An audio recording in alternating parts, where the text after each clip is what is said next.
বাংলা ভাষায় কথা বললে বিহারে মারেন, উত্তরপ্রদেশে মারেন, উড়িষ্যায় মারেন, রাজস্থানে মারেন, দিল্লিতে মারেন, মধ্যপ্রদেশে মারেন। কই আমরা তো কারো মারি না কাউকে, আমরা তো কারো অধিকার কারি না বন্ধু।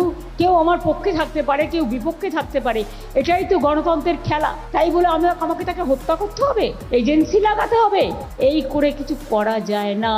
আমাকে যদি আঘাত না করেন, আমি খুব ঠান্ডা শীতল বাতাসের মতো বয়ে যাই। আর আমাকে যদি আঘাত করেন, আমি প্রত্যাঘাত করে আমি টর্নেডো হয়ে যাই, আমি টর্নেডো হয়ে যাই, আমি তুফান হয়ে যাই, আমি ঝড় হয়ে যাই, আমি কালবৈশাখী হয়ে যাই। আমাকে রোকার সাধ্য আপনাদের নেই। আপনারা বাংলা ভাষায় কথা বললে মারবেন আর বাংলা দখল করবেন। এত সস্তা?